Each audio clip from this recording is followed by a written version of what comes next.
Oh, this is my old McCullough Mac 10 610. It's I think it's, what is it? Forgot what the hell it is.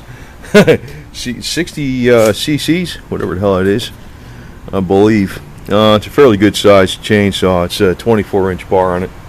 What I do in there, I don't really sharpen stuff right because I don't know how to do everything exactly right. But I can tell you one thing: I get a decent enough edge on it with this Grainberg chain sharpener.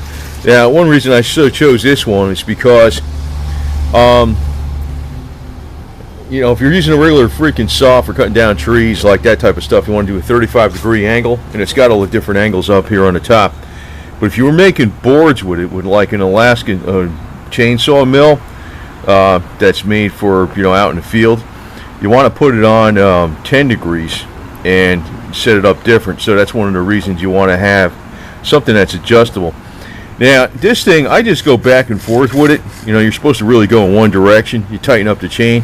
I just go back and forth with it, and it gets it pretty sharp. And this thing sits in the bar nice and tight, and you just lift it up and move the chain to the next link. Then you go around and do the other side. But I also want to point out that you can actually kind of touch up your chainsaw with a Dremel. Not really supposed to do this, but you can. You notice like the thing is set to 35 degrees, which is a good that you got this on a bar, because you could take your Dremel tool on low and then kind of have it down a little bit. Now that's not as perfect because, you know, the round thing is going to fit in there just perfect. But have it down a little bit and just go like this.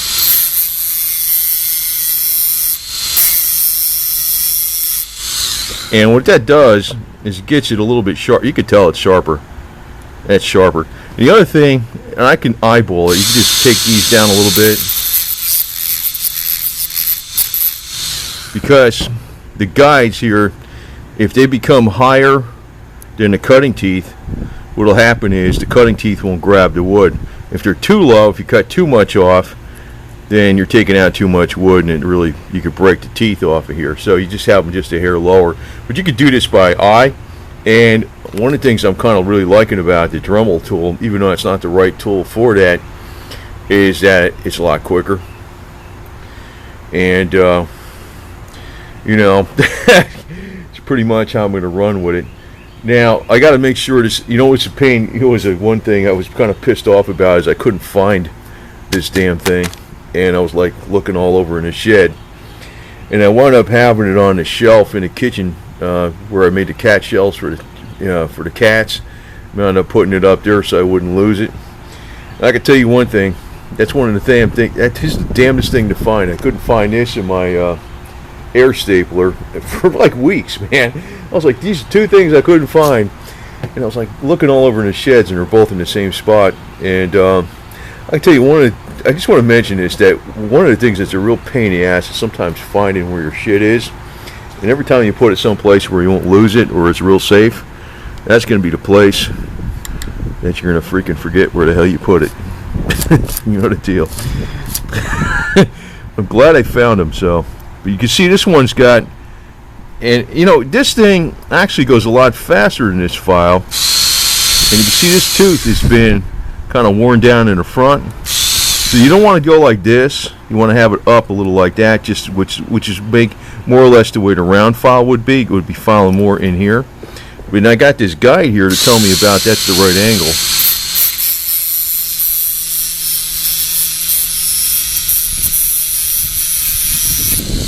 And let me tell you, it's a lot quicker.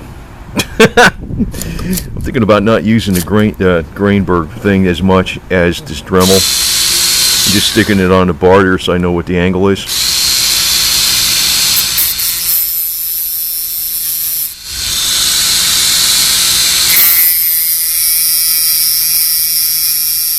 I can tell you right now, just by feel, that is a lot sharper. And if I look down this way, I can see, you know, I've got to take just a little bit off of here, and I'm just going to eyeball it.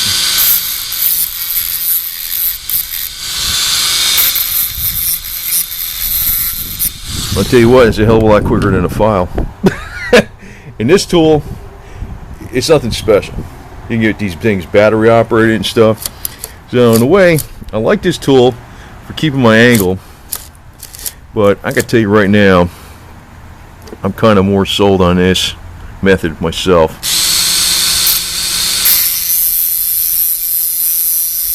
Because I know I could tell what the angle is, because I can just do it by hand. And, you know, and the fact that I'm not going back and forth by hand, I'm using the flat part of the wheel, the cutting wheel on there.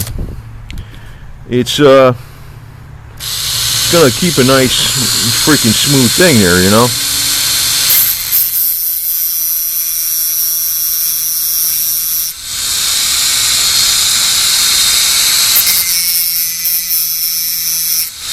And of course, just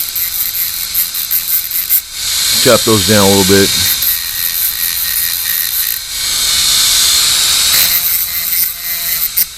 Not really right, but you know what? It'll work. It'll work fine. So, this tool is really good. It's just that it ain't as quick as that. As far as I'm concerned, I'd rather go over quick, but I like it because when I mount it and I set it on 35 degrees right here, I'm going to know, you know, hey, keep this tool about like that. And, you know, if it goes 37 degrees, 33 degrees, I mean, it's freaking close enough, man. It's freaking cutting a tree, you know. But yeah, that makes it for a lot quicker work. So, this is my hot tip. It's real MacGyver redneck shit, but you know what? It works. Looks like, no, we're not missing one here. That's just two teeth like that, because that's the way the length of the saw is. I already sharpened this a little bit with this, and even me doing it kind of wrong, going back and forth where I was going like this, you know, when you're not supposed to be doing that, you're supposed to go one way and all that kind of crap. It did work. It did work a hell of a lot better, and I was making like very fine sawdust before I used the sharpener, and it just me doing it even wrong with this thing, it made a vast improvement. It was making wood chips. But I'm thinking is I'm going to use this mainly and use this as my degree guide. Now if you're making boards with it, I think you got to put it on 10 degrees, which is over here, so it's going to be almost like this. And that's when you're using an Alaskan chainsaw mill, which I'm going to probably get one of those later, because I'm getting my, well, it looks like, you know, I already signed the papers on my Tennessee property for almost 10 acres, and if I build some stuff on there, it's going to be built with this mad boy. Probably just plain old logs and shit like that, with some metal roofing, and nothing fancy. But instead of buying lumber, it's going to be made with that puppy. So anyway, in this thing, since it's not really drawing a lot of amps, I could take my what do you call it, like power inverter, which I have one over here, but I also have one in the Jeep too, the little Suzuki. I got a power inverter right here, right? And you could even take your maintenance-free battery out there, your deep cycle battery. You could take it out there with your power inverter, and even if you don't have one of those rechargeable battery packs, you know, you got the cheaper version that you plug in. Hey, you could still go ahead and sharpen your chainsaw a whole bunch of times with this damn thing. So that's kind of my hot redneck tip. I don't know if anybody ever did this on YouTube like this. Maybe they did, maybe they didn't. But you know, that's usually the way I do things. I just do them wrong, but they're right. So here's the angle, right? And you make sure it's down a little bit.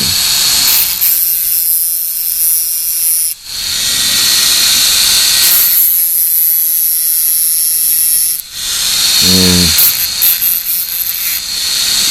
touch that up a little bit.